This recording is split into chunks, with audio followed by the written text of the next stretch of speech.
1-0 araw bago ang Pasko. Narinig ko ang aking minamahal na anak na babae na si Maria na nagpaplano na ipahiya ako sa harap ng lahat ng bisita. Ipahayag na sira ang isip ko, at palisin ako sa sarili kong bahay. Ang pagtataksil ng dugo ay ang pinakamasamang sugat. Tahimik kong binago ang aking mga plano. Ginawa ang kanyang patibong na akin. Sa Disyembre 15, tumawag siya, "Tatay, nasaan ka?" "Hinihintay ka ng mga bisita."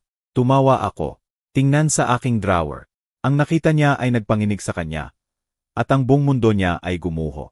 Matamis ang hustisya kapag ang paghihiganti ay malamig na kalkulasyon. Bago tayo magpatuloy, paki-subscribe sa channel at isula sa comments kung anong oras na sa inyo ngayon. Ang appointment sa doktor ay natapos 40 minuto ng maaga. Pumasok ako sa driveway ko sa 3:15 sa halip na 5. Pinatay ang makina at naupo doon sandali sa init ng Disyembre. Quezon City sa Taglagas, pa rin hanggang 30 degrees C, ang araw na nagpapaputi ng lahat. Masakit ang tuhod ko sa biyahe. 68 taon ng buhay ay nag-iwan ng marka. Kinuha ko ang susi at tumasok sa side door. Ang isa na bubukas sa laundry room, mas tahimik kaysa front. Tinanggal ko ang sapatos sa ugali. Galit si Maria kapag nagdadala ako ng alikabok sa bahay. Ang bahay niya na ngayon, tila, kahit hindi ko pa alam iyon. Lumutang ang mga boses mula sa itaas, sa aking opisina. Ang tawa ni Maria muna, ang partikular na tunog na ginagawa niya kapag nasisiyahan siya sa sarili. Pagkatapos ay ang mas malalim na unggol ni Brian. Mga salita na hindi ko gaanong narinig. Huminto ako sa baba ng hagdan. Ang kamay ay nakahanap sa railing. Ok na matibay. Mismo kong binago, 15 taon na ang nakalipas. Malinaw na ngayon ang boses ni Maria. Pinirmahan ni Yar Philip ang lahat. Ang assessment ay nagpapatunay ng progressive dementia. Bago ang Pasko, may guardianship hearing na nakaschedule. Humigpit ang kamay ko sa kahoy. Ang sagot ni Brian ay narinig sa tahimik na bahay. At ang house transfer documents. Kapag ideklara na incompetent, ikaw ang may full control. 6,800,000. Maaari na nating bayaran ang utang ko at magsimula ng bago. Lumubog ang dugo sa mukha ko.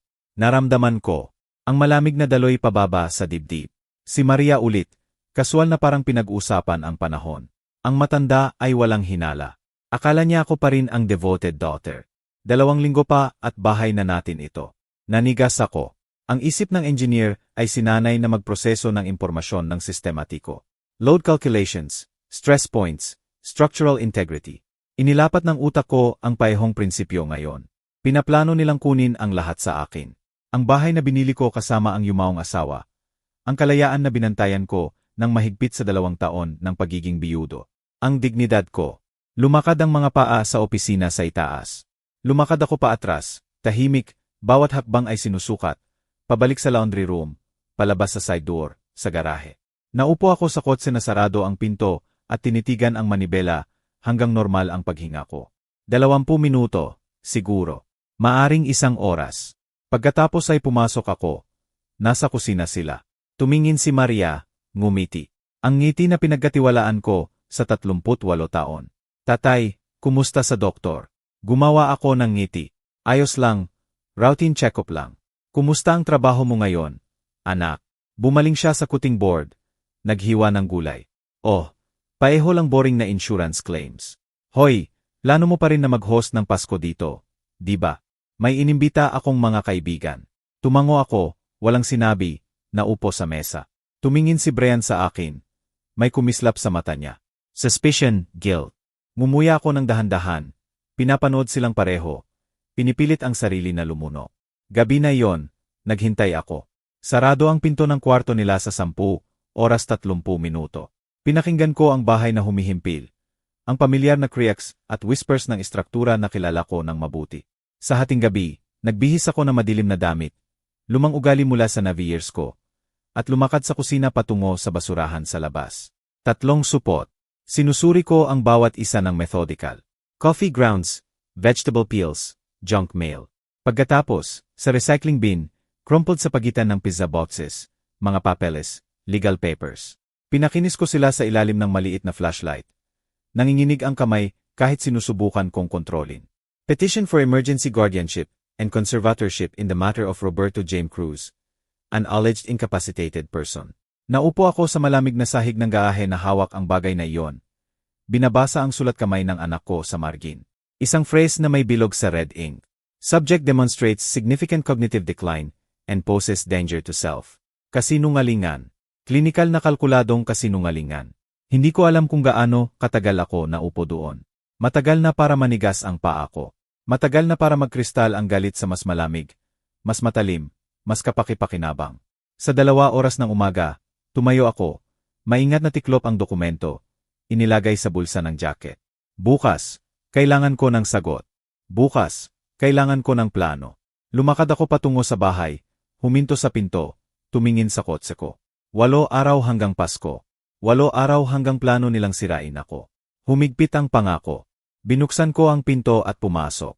Gumapang ang liwanag ng madaling araw sa blinds ng kwarto. Ginagawang gray gold ang lahat. Hindi ako nakatulog. Hindi kaya. Ang guardianship petition ay nakala sa maliit kong desk tulad ng ebidensya sa crime scene. Na sa tingin ko ay iyon nga. Ang isip ng engineer ko ay nagtrabaho buong gabi, nag-analyze, nagkalkula, nagtatayo ng solusyon na parang dati kong ginawa sa bridges at office complexes. Naglabas ako ng bagong notebook, nagsimulang magsulat ng lists, assets, vulnerabilities, timeline. Ang bahay ko, na may value na 6,800,000. Si Maria at Brian ay nakatira rito nang walang upa sa 2 taon. Ginawa ko ang math automatiko. 20,000 monthly market rent times 24 months equals 400 at 80,000 na utang nila sa akin. Pero hindi nila plano na bayaran. Plano nilang kunin ang lahat. Ang safe sa closet ko ang may totoong bala. Ginamit ko ang combination. Birthday ni Emilia pa rin pagkatapos ng 3 taon mula nang mawala siya. At kinuha ang documents, deed ng bahay, sa pangalan ko lang, bank statements, will, lahat na malamang kinopya na nila sa 2 taon ng unrestricted access. May oras sila para maghanda. Halata iyon. Inilatag ko ang lahat, cross-referencing ang guardianship petition. May medical records sila na nakuha mula kay Yar Philip. Malamang witness statements na handa. Legal documents na prepared ng maaga. Hindi ito impulsive. Kalkulado ito, methodical, halos professional. Ang background ko sa engineering ay nag-kick in ng maayos. Bawat problema ay may solusyon. Bawat istruktura ay may weak points. Kung gusto nila ang bahay, alisin ko ang bahay sa equation. Simple. Ibenta bago maganap ang guardianship hearing. Kinuha ko ang laptop ko. Nag-search ng Philippine Guardianship Proceedings timeline. Dahan-dahang nag-load ang results. Rural internet, kahit sa Quezon City. 2 to 3 linggo pagkatapos ng feeling typically. Binanggit nila ang Pasko bilang target date. Nagbigay iyon sa akin ng 8 araw maximum. Siguro mas kaunti kung na-file na at hindi pa ako na-serve. 2 taon. Bulong ko sa walang laman na kwarto. 2 taon na binigyan ko sila ng tahanan. At ganito ang ganti. Huminto ako, tinitigan ang petition. Siege. Gusto nila ng legal games. 40 taon akong nagtayo ng istruktura. Alam ko ang tungkol sa foundations at kung paano sirain. Sa 8 oras, gumawa ako ng first call. Notary Public Office sa Manila. Ang babaeng sumagot ay mukhang bata, efficient. Humiling ako ng emergency appointment para i-verify ang property ownership at review ang selling rights. May opening siya sa 10 oras 30 minuto. Kinuha ko ang litrato ng bawat page ng guardianship petition gamit ang phone ko. In-upload sa encrypted cloud folder na tinulungan ako ni Emilia na i-set up taon na ang nakalipas. Pagkatapos ay binugbog ko ang original ng eksakto kung paano ko nahanap at ibinalik sa recycling bin. Hindi nila dapat malaman na natuklasan ko ang plano nila. Critical iyon. Sa notepad ko, gumawa ako ng timeline. Ngayon, Nobyembre 18 hanggang Pasko, Disyembre 15, 9 araw. Binawasan ko ng isa para sa safety margin. 8 araw para ibenta ang bahay. Baliw. Siguro impossible. Pero nagawa ko na ang impossible dati. Philippine Property Law ang nag-load sa screen ko. Iscan ko ang sections. Legal language na natutunan ko sa decades ng construction contracts. Nandiyan. Clause 33.21. Ang property owner ay may full rights na magbenta hanggang opisyal na ideklara ng korte na incompetent. Ang guardianship petition ay hindi court order. Petition lang iyon. Ako pa rin ang may control. Legal. Paano man, lumitaw si Maria at Brian mula sa guest bedroom sa 9 oras. Nagluto ako ng kape. Inilagay ang sarili sa kitchen table na may pahayagan sa harap. Ang larawan ng routine. Tatay, ayos ka lang. Mukha kang pagod. Tumingin ako kay Maria. Ipinakita ang mukha na pagod. Doc appointment kahapon, pagod ako. Walang seryoso. Kayo ba may plano ngayon? Pinanood ako ni Brian nang makitid ang mata. Sigurado ka bang ayos ka? Mukha kang iba.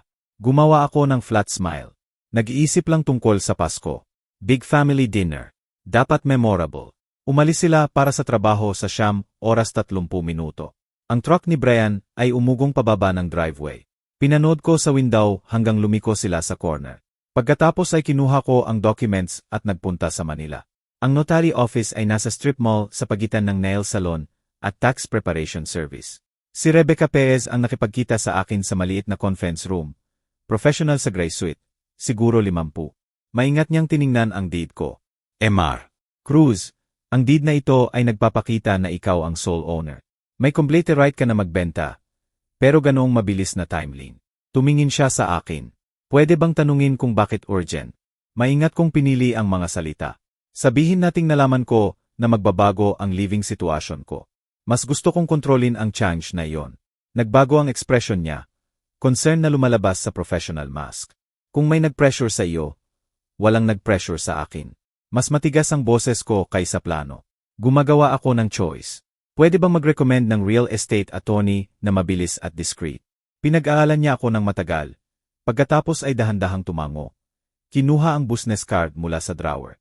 Marco Jenkins, best realtor sa Quezon City, para sa quick, discreet sales. Sabihin mo na ako ang nagpadala sa iyo. Kinuha ko ang card. Naramdaman ang bigat sa mga daliri ko. Embossed lettering, quality. Sa kots ko ulit. Naupo ako sa parking lot. Phone sa kamay. 8 araw. Tinawagan ko ang number. 1 ring, 2 rings. Jenkins Realty, ito si Marco. Huminga ako.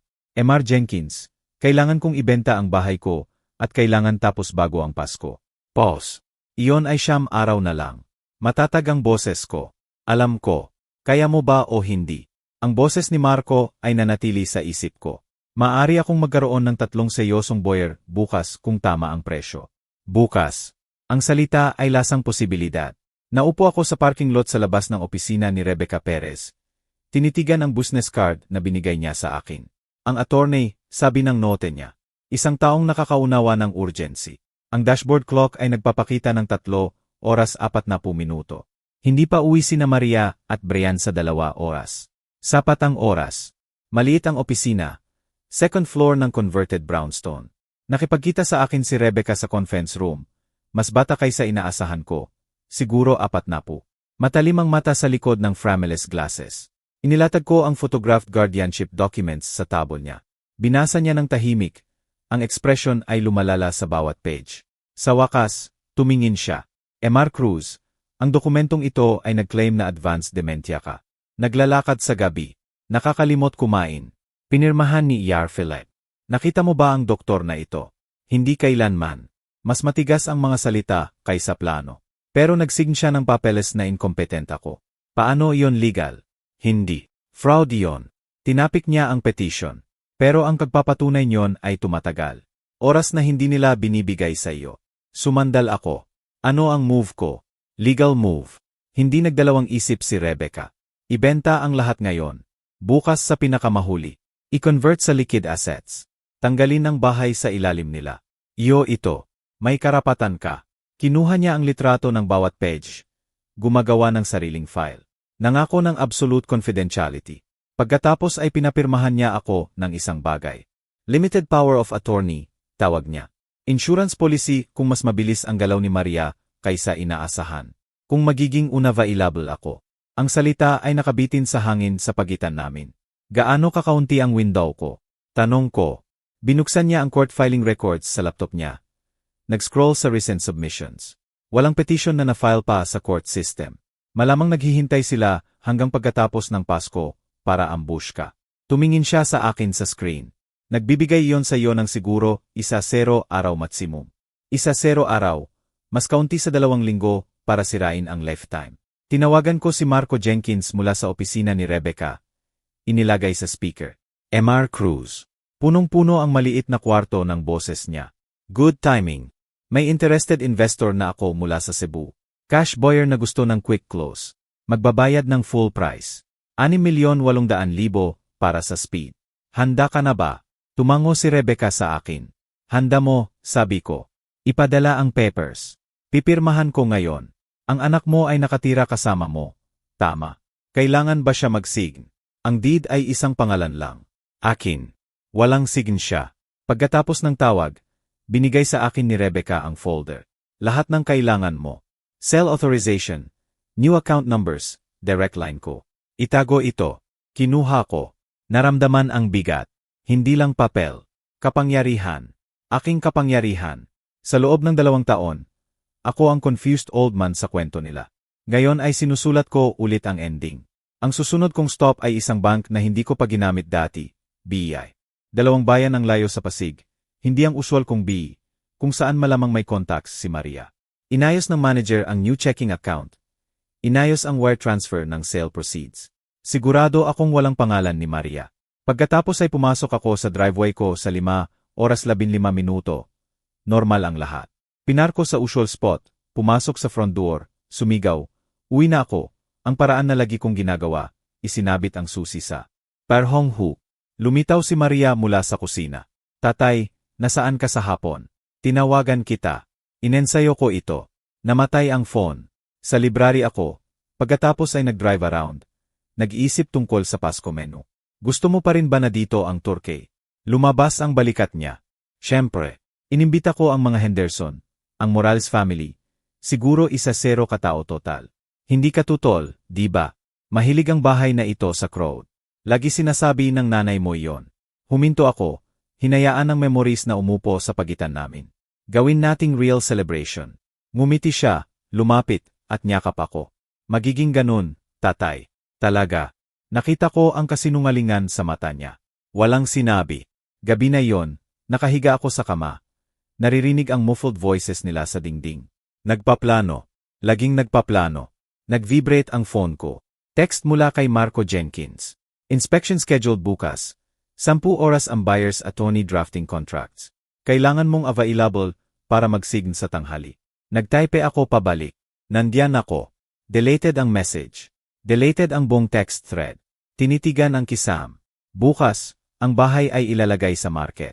Bukas guguho ang buong plano nila. Pero hindi nila dapat malaman. Hindi pa. Mga paa sa hallway. Si Maria na dumadaan sa pinto ko. Siguro tinitingnan kung patay ang ilaw ko. Isinara ko ang mata. Huminga ng regular, steady. Huminto ang mga paa sa labas ng kwarto ko. Pagkatapos ay nagpatuloy. Nagbukas ang mata ko sa dilim. Hindi ako nakatulog. Bawat oras, tinitingnan ko ang phone ko.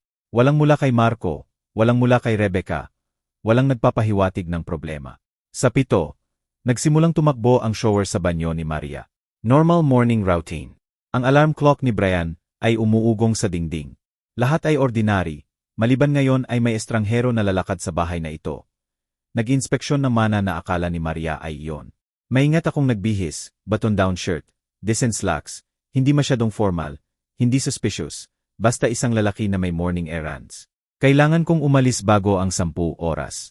Sa kusina, nagluto ako ng breakfast. Toast, itlog, cap. Bumaba si Maria sa 7:30. Nag-scroll na sa phone. Morning, anak. Malaking plano ba ngayon? Halos hindi siya tumingin. Trabaho hanggang 3 oras. Pagkatapos ay grocery shopping para sa Pasko. Ikaw errands sa bayan. Siguro lunch kasama ang dating kolege mula sa firm. Dahan-dahang nilagyan ko ng mantikilya ang toos. Tom Bradley. Naalala mo si Tom? Nagtrabaho kami sa Henderson Tower Project. MAM. Hindi siya nakikinig. Sa 9:40, nakipagkita ako kay Marco Jenkins sa coffee shop 3 block mula sa bahay. Ang inspektor ay nakaupo kasama niya. Middle-aged guy na may clipboard. Professional demeanor. Inabot ko ang house key ko. Review ang inspection checklist. Pinirmahan ang preliminary agreements.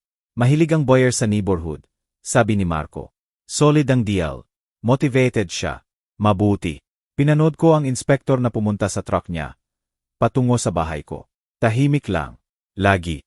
Sa tanghali, naupo ako sa opisina ni Marco na naggipirma ng final documents. Purchase agreement. Disclosure forms. Transfer authorization. Closing statement 6,800,000. Close date Disyembre 13. Isang araw bago ang Pasko. Wire transfer sa new BI account ko. Tiningnan ako ni Marco sa desk niya. Sigurado ka sa timing na ito. Lubos na sigurado.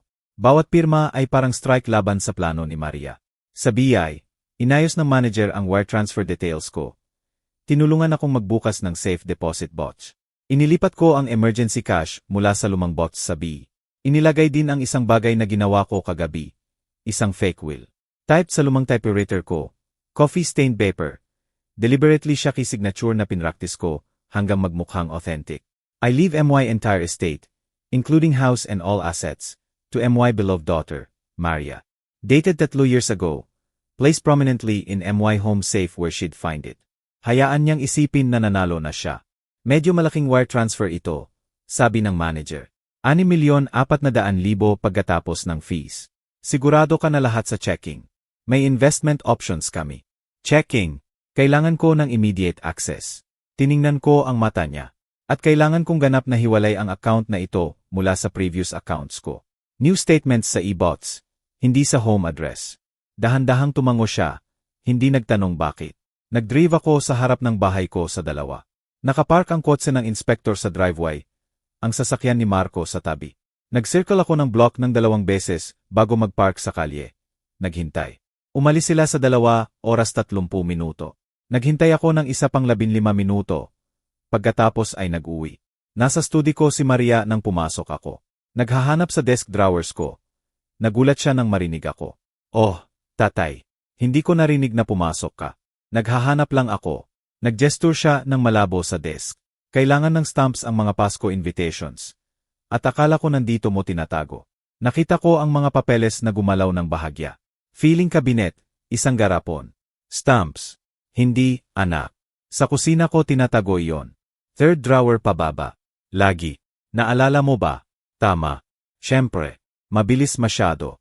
Nakalimutan lang. Titingnan ko doon. Pinanood ko siya ng mabuti. May hinahanap ka bang iba? Mukha kang nervous. Fake law. Hindi, busi lang. Maraming plano. Hoy, okay ka lang ba sa 1-0 guests? Siguro 12. Kahit gaano karami ang gusto mo, anak. Malambot ang boses ko. Ito rin ang celebration mo. Mabilis siyang umalis. Narinig ko siya sa kusina na nagrattle ng drawers para sa hitsura. Umuwi si Brian sa 6 oras. Nakita ko na nagbabasa ng pahayagan sa living room. Roberto, nasaan ka buong araw? Sabi ni Maria na wala ka ng maraming oras. Errands, bank, lunch kasama si Tom Bradley. Naalala mo si Tom mula sa engineering days ko. Nag-usap kami tungkol sa lumang projects. Lumipat ako ng page ng casual. Boring stuff. Tom Bradley, tama. Nakita ko siyang isinulat ang pangalan. Plano siguro na i-check. Hayaan. Si Tom ay real, retired na, nakatira sa Baguio. Nagtrabaho kami 30 taon na ang nakalipas. Ang sinungaling ay may sapat na katotohanan para hawakan. Pagkatapos nilang matulog, pumunta ako sa safe ko. Inalis ang real will, lahat sa charity, ang paraan na pinlano namin ni Emilia. Pinalitan ng fake. Inilagay kung saan makikita agad ni Maria kung maghahanap ulit siya na gagawin niya. Huli na gabi, narinig ko ang boses niya sa dingding. Sa phone, mga salita na lumulutang sa tahimik na bahay. Natagpuan ang will niya sa safe. Lahat sa akin tulad ng ipinangako ng nanay. Ang bahay, ang accounts, lahat. Pause. Tawa. Hindi, clueless siya.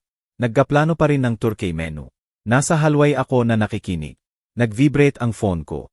Text mula kay Marco Jenkins. Closing confirmed. Miracle sa 2 YEM buyers funds ay nasa escrow na. Nangyayari na ito. Miracle sa 2 oras. Ang bahay ay magiging sa iba. Miracle sa 2, mamamatay ang plano ni Maria. Pero ngayong gabi, nagdiriwang siya ng inevitable victory niya. Nagtype ako pabalik, kita tayo miracles. Deleted ito, lumakad ba tungo sa kwarto ko, dumaan sa pinto ni Maria. Ang boses niya ulit. Sa Bayernes, ay deklara na nating incompetent siya. Sabi ng attorney, formality lang. Humigpit ang kamay ko sa door knob. Bayerns. Mas mabilis sila kaysa inakala ko. Pumasok ako sa kwarto ko. Tahimik na isinara ang pinto. Bukas ay linggo. Lunes, Pasko prep. Martes, last minute details. Miracles. Miyerkules ang magbabago ng lahat. Hindi ko sinindihan ang ilaw. Gumagalaw ako sa pre-dawn darkness tulad ng multo sa hindi na aking tahanan. 2 maleta ang naghihintay sa tabi ng pinto ng kwarto ko. Damit, documents, photos ni Emilia, ang essentials na lalaki na natutunan mag-travel light. Nangyari ang closing sa Miyerkules. Ang wire transfer ay tumama sa account ko sa Huwebes umaga. 6,400,000, malinis, final, irreversible. Ngayon ang pinakamahirap na bahagi. Lumakad palayo. Tiningnan ko ang relo ko. 5:47. Hindi pagigising sina Maria at Brian sa isa pang oras. Sapat na oras. Mas magaan ang pakiramdam ng maleta habang dala ko pababa. Huminto ako sa baba. Pinakinggan ang bahay na humihimpil. Bawat kriyak pamilyar. 40 taon ng memories sa mga dingding na ito. Ang banister na gusto palitan ni Emilia. Ang hardwood floors na sama-samang binago namin. Ang kusina kung saan naglakad muna si Maria. Inilagay ko ang memories sa isip. Patuloy na gumalaw. Ang study ko ay naghihintay sa dilim. Binuksan ko ang desk drawer. Ang isa na sinuri ni Maria ng 2 beses sa linggong ito. At inilagay ang envelope sa loob. Sa ibabaw nito, malinaw na itim na letra. Maria, basahin ito. Sa loob ang note na sinulat ko, sa lamplight 1 oras na ang nakalipas. Gusto mo ng documents. Narito ang tanging mahalaga. Purchase Agreement. Nobyembre 24, 2024. Hindi na akin ang bahay. Ibig sabihin hindi rin sa iyo. Sana mag-work out ang Pasko plans mo ng eksakto kung paano mo idinisenyo. Ang tatay na gusto mong ideklara na sira. Nakalakip ang copy ng sale contract, dated, signed, notarized. Bago ko isinara ang envelope, kinuha ko ang litrato ng lahat gamit ang phone ko. Insurance, evidence, proof ng state of mind ko sa moment na ito. Calm, rational, deliberate. Sa 6:15, nilagay ko ang maleta sa trunk. Sinimulan ang makina, hinayaang uminit, tumingin sa bahay ng last time. Madilim na bintana, tahimik na dingding, ang porch light na nakalimutan patayin ni Maria kagabi. Back out ako sa driveway, hindi tumingin sa rearview mirror. Tulog pa ang Manila nang marating ko ang downtown. Nagulat ang desk clerk sa Seda Hotel sa pag-check-in ko sa 7:30 ng umaga ng Pasko. Unusual iyon, sabi niya, cheerful kahit maaga. Family gathering mamaya. Nagawa ko ang slight smile. Parang ganun, kahit hindi ako dadalo, iyon nga ang point. Naguluhan siya, pero pinanatili ang professionalism. Well, enjoy your stay, Mr. Cruz. Gaano katagal kayo mananatili, sir? Hanggat kinakailangan. Nagbayad ako cash para sa 3 gabi upfront. Standard ang kwarto. Desk, upuan, kama, window na may view ng city. Maingat kong in-unpack, isinabit ang damit sa closet. Inayos ang medication sa bathroom counter. In charge ang phone charger. Nag-set up ng temporary command center sa desk. Number ni Rebecca sa speed dial. Bank statements sa folder. List of next steps. Sa siyam, tinawagan ko si Rebecca Perez. Tapos na. Wala na ako. Ang note sa desk. Matatagpuan niya kapag dumating ang bisita. At magtaka kung nasaan ako. Roberto, safe ka ba? Concern ang boses niya. May kailangan ka ba? Ayos ako. Mas mabuti kaysa dati. Tumingin ako sa screen ng Manila. Sa unang beses sa 2 taon, ako ang may kontrol sa sarili kong buhay. Dahan-dahang lumipas ang umaga. Naupo ako sa window, pinapanood ang Pasko traffic na lumalaki.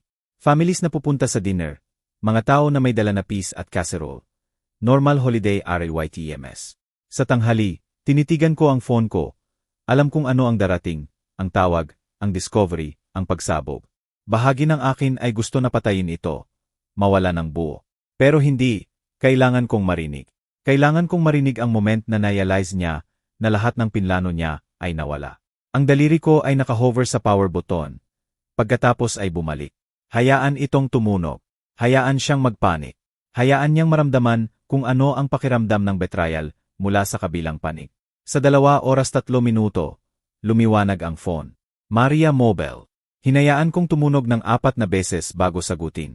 Tatay, nasaan ka? False sweetness na may strain sa ilalim. Nandito na ang bisita. Dumating na ang mga Henderson. Tinatanong ka ng lahat. Eksakto kung saan kailangan ko, Maria. Malayo sa iyo. Tumaas ang boses niya. Lumalabas ang panik. Ano? Tatay, hindi nakakatuwa ito. Nangako ka na nandito ka. May turkey kami. May. Pinutol ko siya. Tingnan ang desk drawer ko. Top right. May envelope na may pangalan mo. Basahin mo. Pagkatapos ay maunawaan mo kung nasaan ang sitwasyon. Desk drawer. Ano ka? Background noise. Si Brian na nagtanong. Bisita na nagmumurahan. Inilagay ko ang phone malayo sa tenga. nakikinig sa footsteps niya. Naglalakad siya. Alam ko sa RYTM ng paghinga niya. Nagbabago ang background noise. Footsteps sa hardwood. Aking study. Inisip ko ang kamay niya na umaabot sa drawer. Binubuksan ang rosto ng papel. Natagpuan niya ang envelope. Tatay, may pangalan ko dito. Ano ito? Uncertain na ang boses niya. Ang false sweetness ay nag-crack. Isinara ko ang mata. Buksan mo, Maria. Basahin ang bawat salita. Katahimikan. Ang tunog ng pagpunit ng papel. Pagkatapos ay wala. 5 segundo. 1-0, binilang ko. Sa 15 segundo, narinig ko ang paghuli ng hininga niya. Sa 20, tunog na maaring gasp o sob. Sa 25, bumalik ang boses niya, halos bulong. Hindi maaari. Pagkatapos ay mas malakas, mas matalim. Brian, pumasok ka rito ngayon.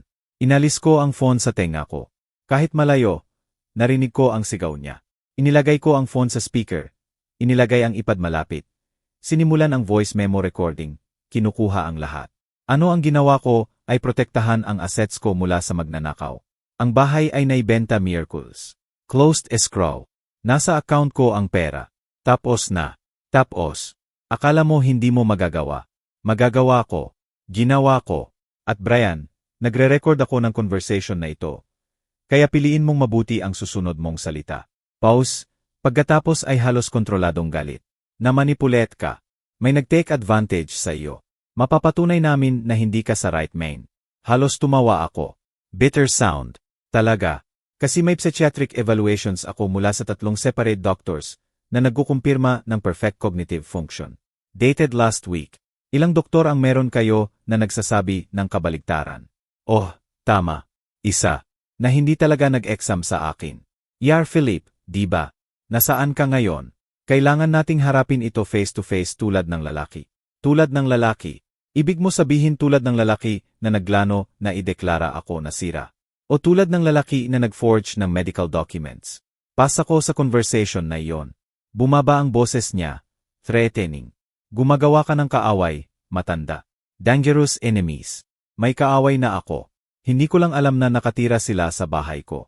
Tinapos ko ang tawag, pinatay ang recording, in-save sa cloud storage, encrypted folder, pagkatapos ay binlock ang parehong number. Pero hindi bago ko kinuha ang screenshot ng contact info, call logs, previous texts, evidence trail para kay Rebecca. Nagbuhos ako ng tubig mula sa minibar, matatag ang kamay, naupo sa window na may view ng Manila, pinanood ang Pasko afternoon traffic, pinroseso ang nangyari. Walang regret, tanging grim satisfaction. Nag-text ako kay Rebecca. Alam na nila. Reaksyon ay tulad ng inasahan. Si Maria ay hysterical. Si Brian ay threatening. Na-record ko ang lahat. Ano ang susunod? Mabilis ang replay niya. Manatili kung nasaan ka. Huwag nang makipag-engage. Ako ang bahala sa anumang legal moves nila. 2 oras ang lumipas. Inorganisa ko ang file sa laptop ko. Nagsimulang mag-document ng timeline. Bawat conversation, bawat meeting, bawat piece of evidence na nagpapakita ng competency ko. Nagtatayo ng counter-narrative sa anumang claim ni Maria. Sa 4 tumawag si Rebecca. Roberto, nag-file si Maria ng emergency petition. Claim na mentally incompetent ka. Fraudulent ang sale. Gusto niya ng immediate injunction para i-reverse ang transaction. Inaasahan ko ito. Handa tayo. Binuksan ko ang laptop ko. Mabilis ang daliri sa case. Ano ang meron tayo? Ang psychiatric evals. Ang recordings. Proof ng guardianship plot niya. Grim pero confident ang boses niya. May lahat tayo ng kailangan. Pero naglalaro siya ng victim. Beautiful daughter na nagpoprotekta sa confused father. May mga judge na tumutugon sa narrative na iyon. Pagkatapos ay ipakita natin ang katotohanan. Ang guardianship petition na plano niyang i-file. Ang fake medical records. Ang 2 taon ng free housing habang nagpaplano na magnakaw ng lahat. Iyon ay hindi beautiful daughter. Iyon ay con artist. Eksakto ang plano kong sabihin. Pero Roberto, mas lalala ito bago maging mabuti.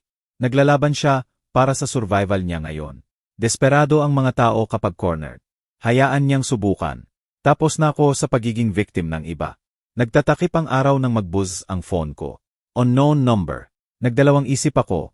Pagkatapos ay sinagot. Ang boses ni Maria ay ganap na iba ngayon. Walang luha, walang histeria. Purong lason. Akala mo matalino ka. Akala mo tapos na ito. Papatunayin ko na incompetent ka. Papatunayin ko na namanipulete ka. At kapag ginawa ko, lahat babalik sa estate mo. Nakontrol ko bilang guardian mo. Nadelay mo lang ang inevitable, matanda, at ginawa itong mas masahol para sa iyo. Kita tayo sa korte, Maria. Magre-regret ka. Promise. Pinutol ko, binlock ang unknown number. Pero ang mga salita niya ay nanatili sa tahimik na hotel room. Nagtatakip ang gabi sa Manila. Tumayo ako sa window, pinapanood ang city lights na sumisindi. Tahimik ang phone ko sa desk, lahat ng hostel numbers ay blocked. Pero alam ko na nandyan sila na nagpaplano. Si Maria na may emergency petition. Si Brian na may threats. Binuksan ko ang laptop ko. Nagsimulang magsulat ng detailed account ng last 0 days. Bawat conversation, bawat dokumento, bawat move nila, lahat ng counter ko. Kailangan ni Rebecca ng ammunition para sa loans. Nagtype ako ng steady, methodical. 2 oras ang lumipas. 3, sa 9 oras PM, dumating ang email mula kay Rebecca. Discovery documents attached. Ang petition ni Maria ay claim na nagpakita ka ng confusion, memory loss, inability to handle finances sa 6 months. May witness statements siya, si Brian naturally, at isang tinatawag na Yar Philip. Binasa ko ang mga kasinungalingan. Bawat isa ay mas matapang kaysa sa nakaraan.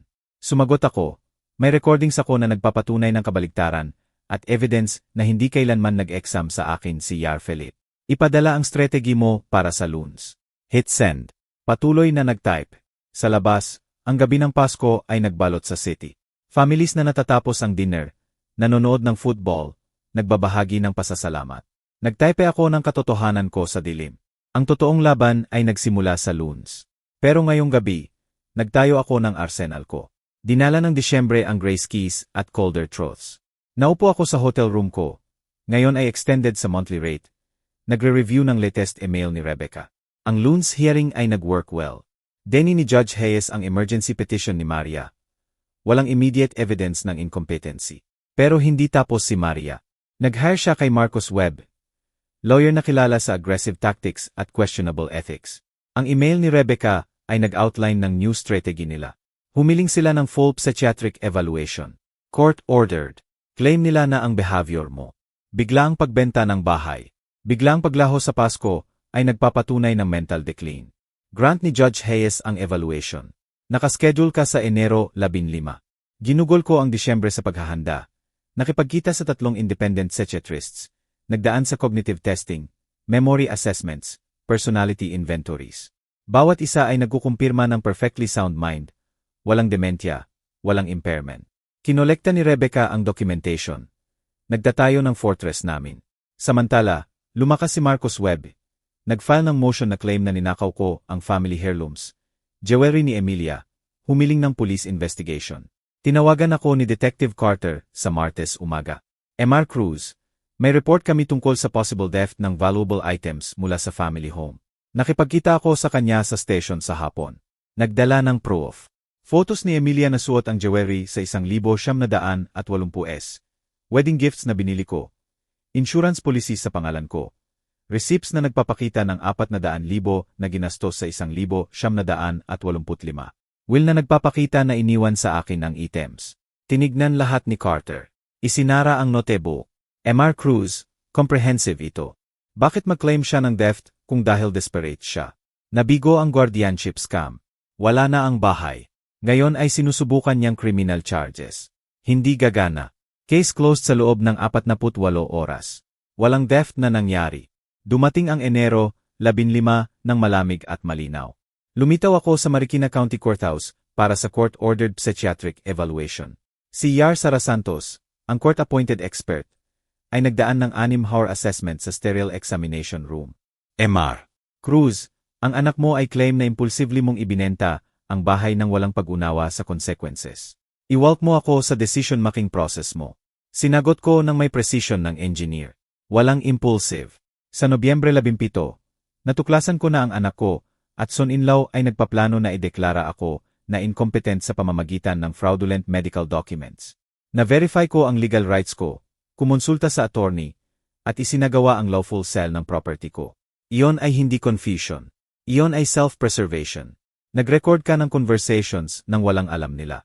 May iba na tatawag na paranoid behavior iyon. Tawag ko na evidence collection.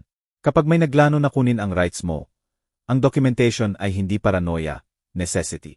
Bawat recording na ginawa ko ay legal sa ilalim ng Philippine One-Party Consent Law. Gumawa siya ng notes. At naramdaman mo ang threat ng sapat para permanenteng umalis sa bahay mo. Naramdaman ko ang betrayal ng sapat para tanggalin ang weapon nila. Ang bahay ang target nila. Inalis ko ito. Enero 22. Ang report ni Yar Santos ay na-file sa court. Naupo ako kasama si Rebecca sa opisina niya habang binabasa niya ng malakas. Subject demonstrates superior cognitive function for age. Recent actions, selling property, relocating show clear, rational planning. No evidence of dementia, confusion, or impairment. Subject's decision-making capacity fully intact. Tumingin si Rebecca, ngumingiti. Roberto, complete vindication ito. Ang report ni Santos ay sumisira sa case nila. Dedmahin ni Judge Hayes. Walang tanong. Mabuti. Ngayon ay mag-file tayo ng countersuit. Gusto ko ng compensation para sa 2 taon na nakatira sila ng walang upa sa bahay ko. Gusto ko ng damages para sa defamation, false police reports, emotional distress. Nagdalawang isip siya. Aggressive yon. Sigurado ka ba? Pinutol ko siya. Sinubukan nilang magnakaw ng buhay ko. Gayon bayaran nila. Literal. Mabilis ang hearing. Naupo si Judge Hayes sa bench. Nagbabasa ng verdict na may obvious impatience. Pagkatapos suriin ang comprehensive evaluation ni Yar Santos, walang evidence ng mental incompetency ang korte na ito. Ang actions ni Mr. Cruz, kahit unusual, ay rational responses sa perceived threats. Ang motion ng petitioner ay denied. Case dismissed. Tumayo si Marcos Webb. Your Honor, humiling kami. Itinaas ni Judge Hayes ang kamay. Mr. Webby, ang client mo ay nag-aksaya ng oras ng korte sa baseless accusations. Maging grateful na hindi ko siya sinasanksyon para sa frivolous litigation. Tapos na tayo. Sa hallway pagkatapos, binuksan ni Rebecca ang briefcase. Ipinakita ang probable next move ni Maria. Lawsuit na claim na financially exploited ko ang sarili ko. Creative legal diary. Tumawa ako, bitter, malamig. Hindi niya alam kung kailan titigil.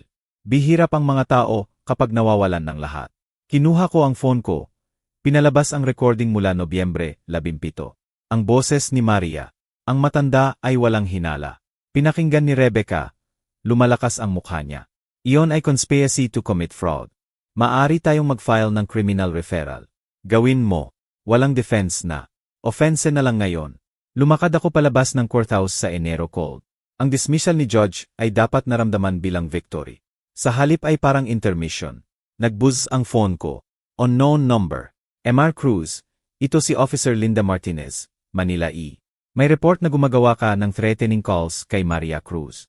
Nag-file siya ng restraining order. Kailangan kang pumunta sa station para sa questioning. Huminto ako sa paglakad. Tumayo sa courthouse steps. Officer, hindi ko nakontak si Maria mula sa Pasko. Mapapatunay ko. Phone records, witness statements. Kailangan pa ring pumunta ngayon kung posible. Isinara ko ang mata. Hindi lang desperate si Maria. Nag-scorching earth siya. Lahat ng legal avenue block. Kaya ngayon false police reports, restraining orders, manufactured evidence.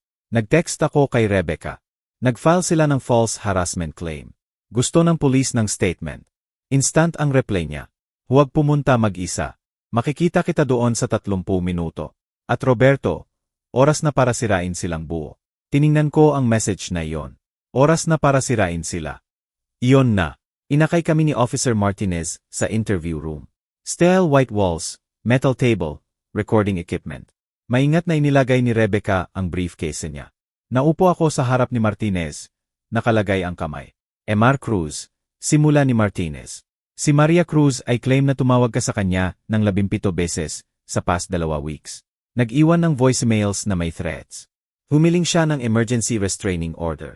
Inilabas ni Rebecca ang papel sa mesa bago ako makapagsalita. Officer, narito ang phone records ni Mr. Cruz mula sa Globe. 0 calls kay Maya Cruz o Brian Cruz mula Nobyembre 27. 0 texts. 0 contact. Pinag-aralan ni Martinez ang records. Nagbago ang ekspresyon niya. Mula professional skepticism hanggang bureaucratic irritation. May nag-aaksaya ng oras niya. Ms. Cruz ay nagbigay ng specific dates. Enero 8, Siyam, 12. Walang contact ang phone mo sa number niya. Professional eyes ang boses ni Rebecca dahil fabricated ang claims niya. Ito ang ikatlong false accusation laban sa client ko. Theft, harassment, at detrimental incompetence. May pattern. Tumingin si Martinez sa akin. Mr. Cruz, free ka nang umalis. At for the record, ayaw ko kapag nag-aksaya ang mga tao ng resources ng department sa personal vendettas. Nag-collapse ang investigation sa loob ng oras. Ang hotel security footage ay nagpapakita na hindi ako umalis sa Manila sa alleged threatening visits. Kinumpirma ng hotel manager ang whereabouts ko. Tala ni Martinez sa report. Complainant's allegations demonstrably false. No evidence of harassment. Recommend no charges. Humiling si Rebecca ng copy para sa court records. Evidence ng malicious prosecution. Pebrero 1.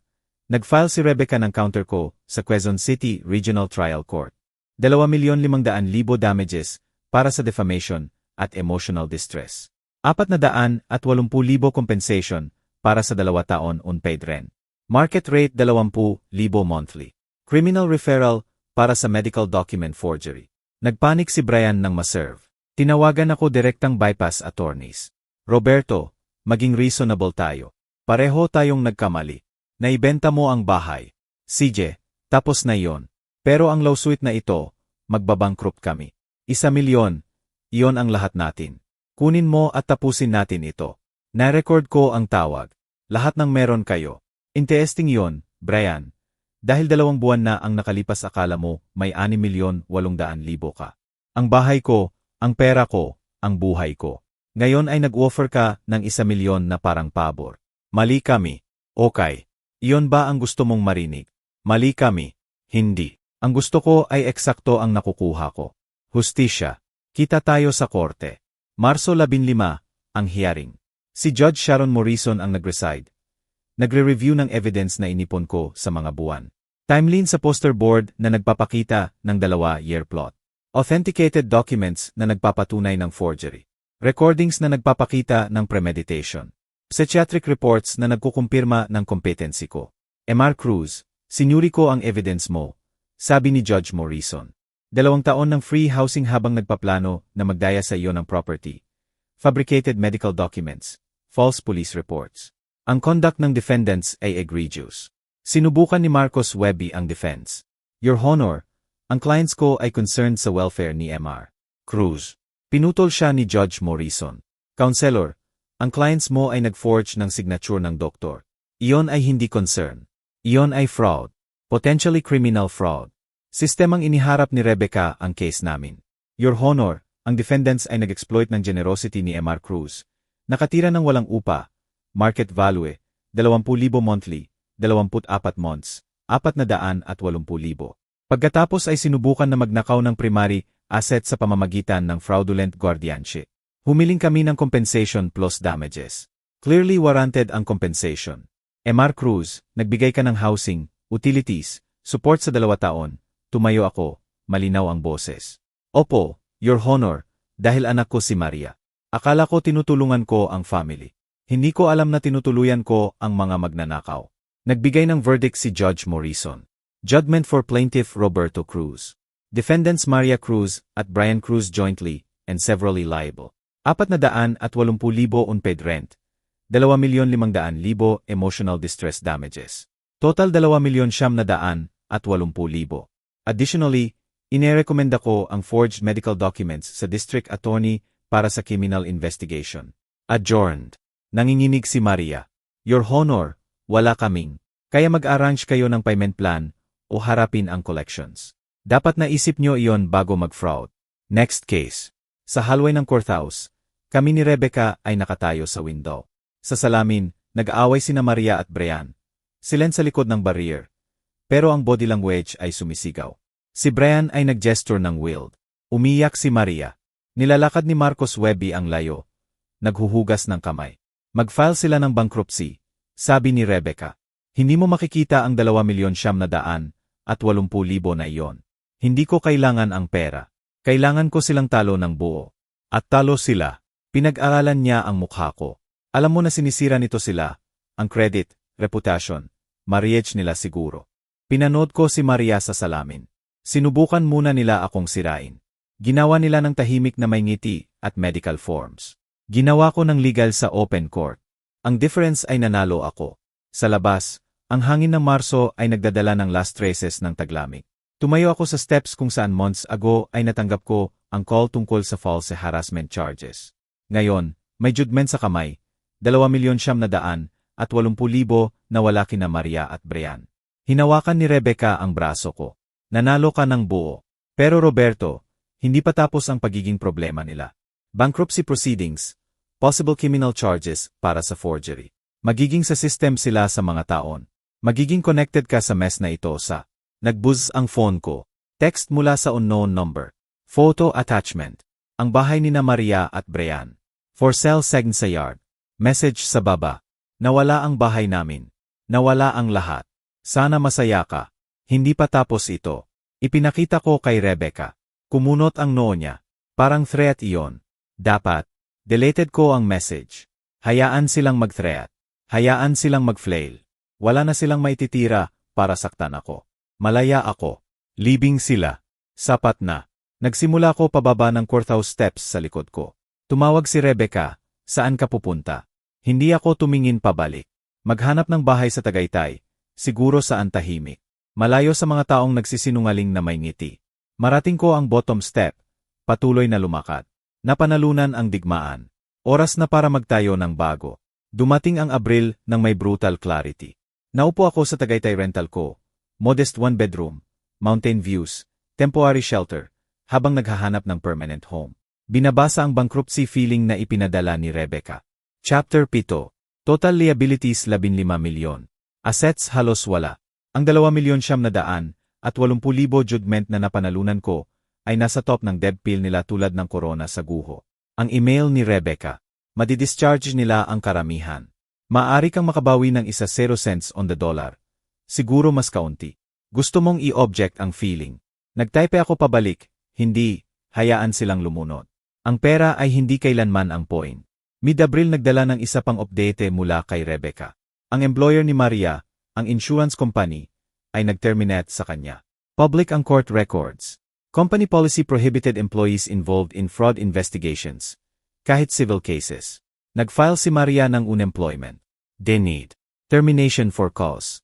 Early Mayo, nag-collapse ang consulting business ni Brian. Ang clients ay natuklasan ang court history niya sa public record search. Nag-cancel ng contracts. Ang LinkedIn profile niya ay nagpapakita ng seeking opportunities code para sa unemployed. Ang investigator ni Rebecca ay nag-report na 3 months behind sila sa apartment rent. Late Mayo, nakuha ko ang first payment mula sa bankruptcy trustee. 17,350. Partial liquidation ng remaining assets nila. Ang check memo line ay nagbabasa, Cruz yes. Cruz. Partial distribution. Pinram ko ito, isinabit sa apartment ko. Hindi para sa pera, para sa proof. Hunyo ay nagdala ng divorce papers. Ipinadala ni Rebecca ang email ng lawyer ni Maria.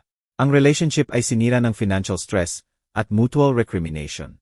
Claim ni Maria na pinressure siya ni Brian sa guardianship scheme. Claim ni Brian na si Maria ang nag-initiate ng buong plano. Ano ang sa tingin mo? Tanong ni Rebecca sa phone.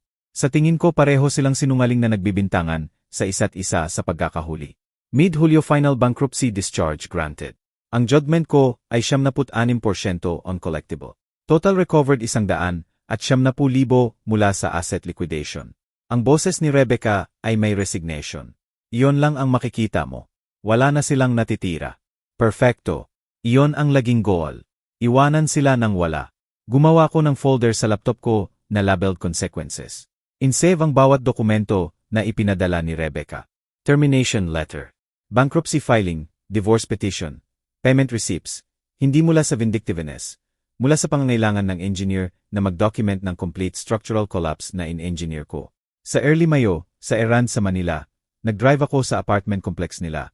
Nakita ang kotse nila, lumang Honda, ang truck ni Brian ay wala, siguro repossessed, napansin ang for rent sign sa unit nila. Na-evict sila. Walang naramdaman. Late Hunyo nagdala ng envelope na forwarded mula sa hotel ko sa Manila. Sulat kamay ni Maria, handwritten letter, tear-stained pages. Nagmamakaawa ng forgiveness. Si Brian ang nagmanipula sa kanya. Pwede ba akong tulungan sa rent? Binasa ko minsan, ipinasok sa shredder. Pinanood ang strips na mahulog sa trash. Nagsimula ko ng house hunting ng seryoso sa Hulyo. Nag-tour ng 5 properties. Focused sa small, efficient homes. Walang room para sa guests. Walang space para sa mga taong claim na family, pero kumikilos tulad ng predators. Bawat beses na dumating ang bankruptcy payment, 3 total, Abril, Mayo, Hulyo, nag-donate ako ng equivalent amount sa Elder Abuse Prevention Charity.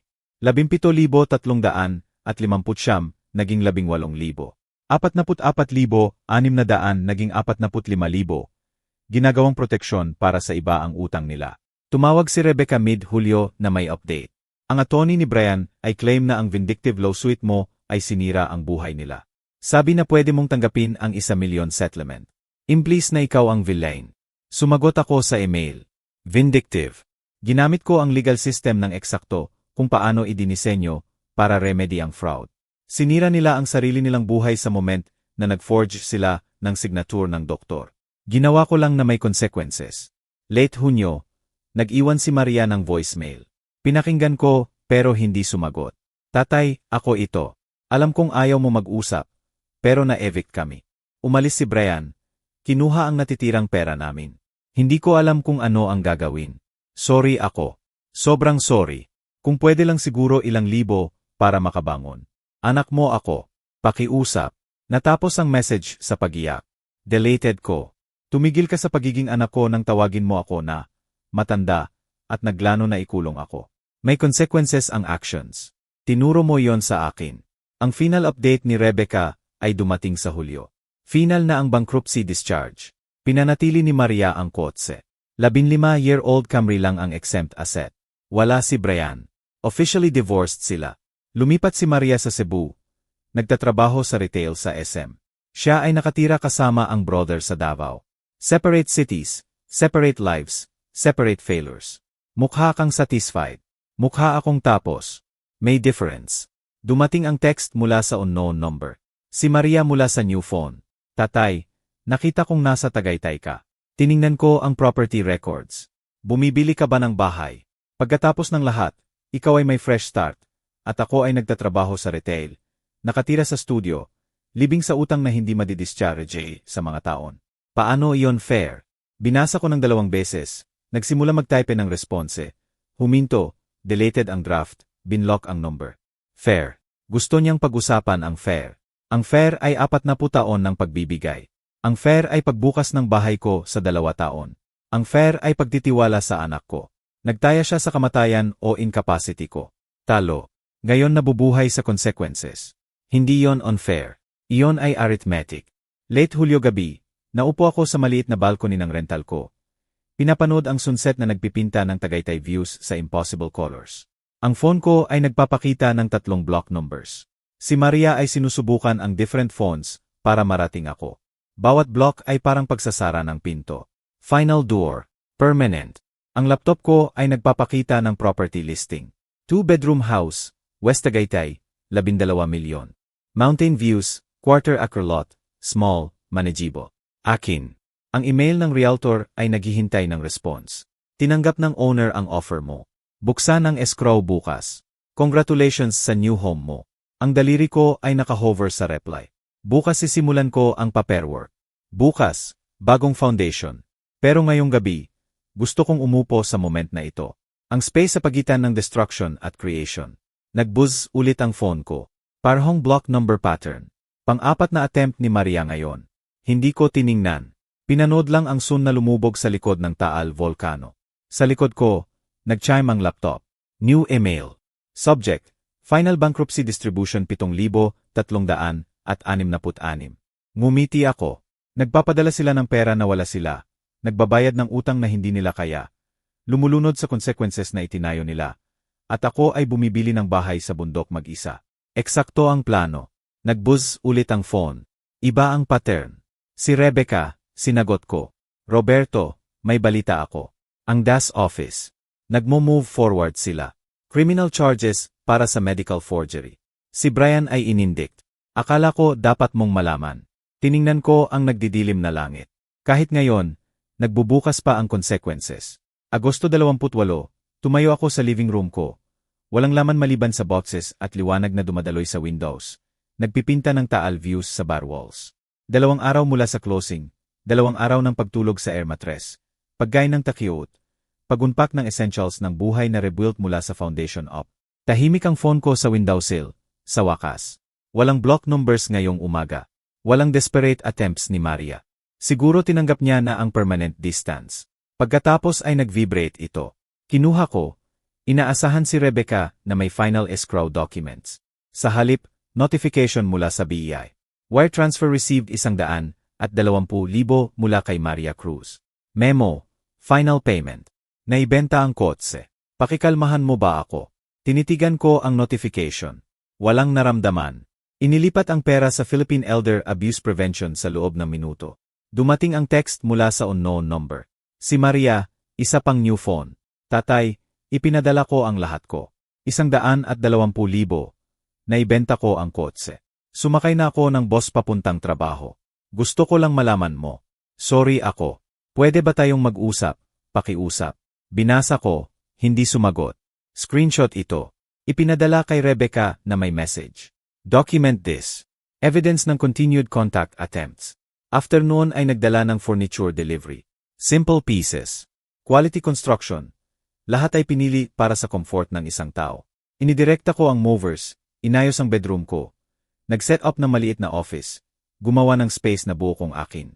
Walang guest room, walang accommodation para sa family. Basta ang aking sanctuary. Gabi. Naupo ako sa back deck na pinapanood ang sunset sa Taal. Nag-buzz ang phone. Isa pang text mula kay Maria. Nakita kong nabasa mo ang message ko. Alam kong nabasa mo. Isang conversation lang. Magdadrive ako sa Tagaytay. Pakiusap, tatay. Anak mo ako. Ang hinlalaki ko ay nakahover sa block contact button. Pinindot ko, pagkatapos ay pumunta sa phone settings. Binlock ang lahat ng unknown numbers. Gumawa ng whitelist. Rebecca, doktor, utility companies, contractors, lahat ng iba. Katahimikan. Pagkatapos ay deleted ang contact ni Maria ng buo. Pangalan wala na, numbers wala na, erase. Tinawagan ko si Rebecca sa umaga. Nagpadala siya ng 120,000. Naibenta ang kotse. Isinulat ang please forgive me sa memo line. Malambot ang boses ni Rebecca. Roberto, significant sacrifice yon. Nagtatrabaho siya sa retail, wala ng kotse. Siguro naglalakad o sumasakay ng boss papuntang trabaho. Siguro genuine siya. Pinutol ko siya. Genuine sorry siya sa pagkakahuli. Genuine sorry sa pagkatalo. Hindi genuine sorry sa pagsubok. Idinonate ko sa Elder Abuse Prevention. Hayaan itong protektahan ang iba. Sigurado ka. Last chance na magtayo ng bridge. Hindi na ako sa bridge business. Nagtayo na ako ng walls. Matibay. Ang furniture delivery guy ay cheerful. Nag-set up ng couch ko. Nice place. Retiring ka ba dito? May family malapit. Inayos ko ang cushions. Retiring. Family. Wala, ako lang. Solo living, freedom, diba? Walang nagsasabi kung ano ang gagawin mo. Nagawa ko ang slight smile. Eksakto. Walang kukuha ng akin. Sa sunset, nakatayo sa deck ko. Binasa ko ng malakas ang text ni Maria sa sarili ko. Anak mo ako. Present tense. Parang totoo pa rin yon. Parang hindi nangyari ang pagpirma ng fake medical documents. Paglano ng guardianship. Pagnakaw ng 2 taon ng buhay ko. Parang hindi yon nagputol ng relasyon ng permanent. Deleted ko ang contact. Anak mo ako. Past tense. Pinili mo na tapusin yon. Ginagalang ko lang ang choice mo. Tumawag si Rebecca sa gabi. Roberto, dumating ang indictment ni Brian. 2 counts, forgery, attempted fraud. Trial siguro next spring. Maaring tawagin si Maria bilang witness. Dadalo ka ba? Hindi ko kailangan makita siya sa handcuffs. Ang legal system ang bahala. Tapos na ako sa panonood ng paghihirap nila. Hindi ako interesado sa sakit nila, sa peace ko lang. Kaya, talagang tapos na ito. Isinasara mo ang chapter na ito. Isinara ko ng binlock ang final number niya. Ngayon, nabubuhay na lang ako ng epiloge. Maingat kong in-unpack ang boxes. Damit sa closet, pinggan sa kusina, photos ni Emilia sa mantle. Pero walang photos ni Maria. Tinanggal ko siya sa narrative ng buhay ko visually at emotionally. Nag-set up ng home office ko. Laptop sa desk na nakaharap sa window view. Files organized. Number ni Rebecca sa speed dial. Legal documents sa fireproof safe. Pinapanatili ang structure, control, victory. Naglakad ako sa property boundary sa sunset. Quarter acre ng landscape, pin trees, katahimikan. Naramdaman ang pag-alis ng bigat sa balikat ko. Ito ang unang tahanan sa 5 taon na talagang safe. Walang plotters, walang predators, walang family na nagpapanggap ng pag-ibig habang nagpaplano ng pagnanakaw. Isang final symbolic act. Kinuha ko ang lumang house key mula sa Manila. Nasa bulsa ko mula pa Nobyembre. Lumakad sa edge ng deck at itinapon sa kanyon sa ibaba. Pinanood itong mawala sa brush at bato. Last physical connection sa betrayal. Wala na. Nagbuzz ang phone ko ng last time. Si Maria, mula sa isa pang number. Tatay, pakiusap. Wala na akong. Walang kotse, walang savings, walang family. Ikaw na lang ang natitira. Isang chance. Iyon lang ang hiling ko. Binasa ko. Naramdaman ang pull. Lumang instinct. Tatay na nagpoprotekta sa anak. Pagkatapos ay naalala ang Nobyembre 17. Ang boses niya na, ang matanda ay walang hinala. Naalala ang fake medical papers. Naalala ang 2 taon ng kasinungalingan. Hindi ko binlock ang number na ito. Sa halip, nagtype ng response. First direct message kay Maria sa Siyam months. May eksakto ang itinayo mo. Ako rin. Ang defense ay itinayo ko ang akin sa katotohanan. Paalam, Maria. Agad na isinen. Binlock ang number. Pinatay ang phone ng buo. Tumayo sa deck. Huminga. Tapos na. Ang araw ay lumubog sa likod ng Taal Volcano. Dala ang last light. Tumayo ako sa deck ko, bahay ko, buhay ko, pinapanood ang mga bituin na sumisikat sa Taal Spires. Saan sa Cebu, siguro umiyak si Maria. Saan sa Davao, siguro nakikipagkita si Brian sa criminal attorney. Walang naramdaman ako tungkol sa alinman. Hindi satisfaction, hindi pity, wala. Naging estranghero sila, expensive. Estranghero na nagturo sa akin ng valuable lessons tungkol sa trust at consequences. Pero estranghero na. Mananatiling off ang phone ko. Mananatili hanggang umaga. Siguro mas matagal. Sa kusina, kailangan pa ng unpack ang boxes. Sa kwarto, kailangan ng hanging ang pictures. Sa office, kailangan ng organizing ang files. Lahat ay akin na i-handle, akin na itayo, akin na protektahan. Walang magtataksil sa akin. Walang magpaplano laban sa akin. Walang tatawag sa akin na matanda habang nag-forging ng documents na may pangalan ko. Pumasok ako, nilock ang pinto, inset ang alarm, new system, new codes. Walang iba ang may access. Tumayo sa center ng empty living room. Pinakinggan ang katahimikan. Perfect silence. Bukas, mag-unpack ako ng mas maraming boxes. Susunod na linggo, mag-explore ng Tagaytay Trails. Susunod na buwan, siguro sumali sa woodworking class. Ang future ay nakastretch sa harap. Isip para magdesign, isip para magtayo, isip para mabuhay.